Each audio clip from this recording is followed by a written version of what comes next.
As one of the co-writers of Avicii's hit song, Wake Me Up, Incubus guitarist Mike Einziger knew the Swedish DJ, real name, Tim Bergling, who died Friday of undisclosed causes at just 28, very well. Einziger says there are several unreleased songs they wrote together, I am hoping someday people will get to hear because, to me, they are some of my favorite pieces that I've ever written.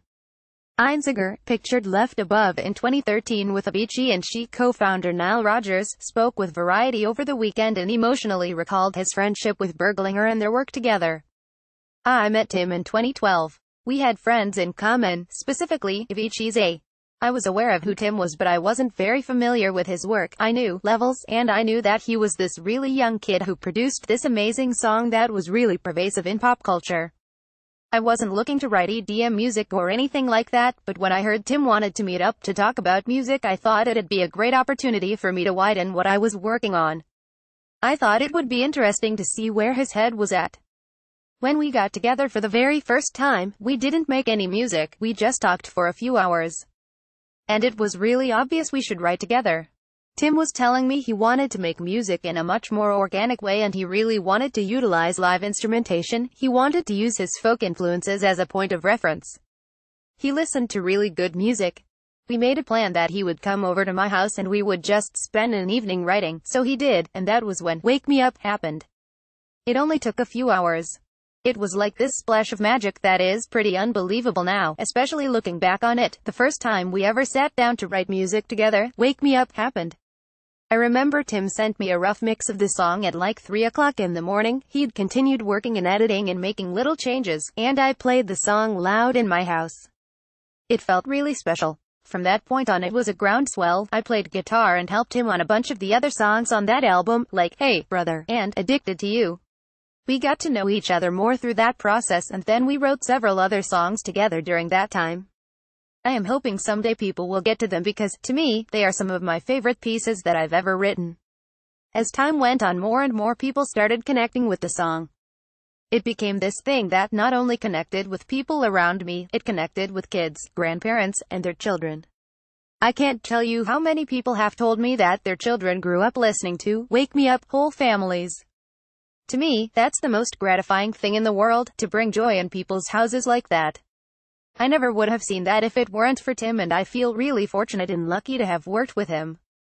We spent a lot of time together writing music after that and I got to know him well personally in a very individual, private type of way. We shared a lot of intimate, deep conversations about things we've been through, challenges we've faced, and there are a lot of pressures that come along with the type of success he's had. I wish he were still here.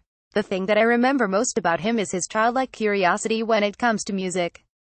That's a thing that goes away when you get older. That's the thing that is so hard to maintain in your life, not just with music, with anything, and he brought that childlike sense of wonder and curiosity out of me in the songwriting process. It was all new to him and it rubbed off on me, and I'm so thankful for that. It's so easy to become jaded, and he was just wide open. There was an innocence about him, in that way, that is kind of put it difficult into words. He had no ego in any of the music we made, he just wanted the best music. Tim's sense of production was just so monstrous, he really knew how he wanted every tiny syllable to sound.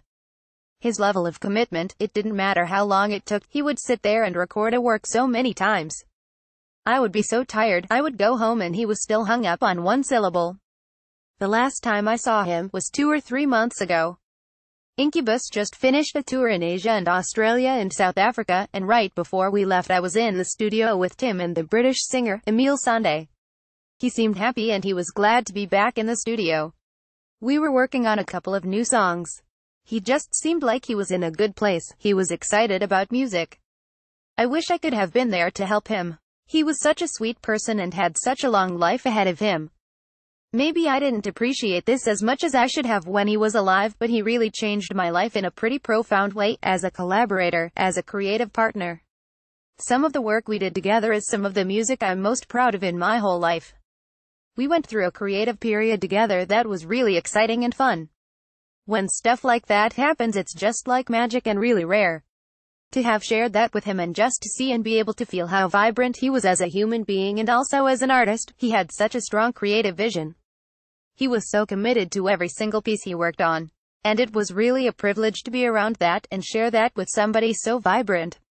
He was so sweet and such a visionary. I still can't believe he's gone. I'm still just trying to process it. It's awful. He was such a sweet human being, genuine. He was so young. These are all cliches, but it's just tragic. All I can do is shake my head.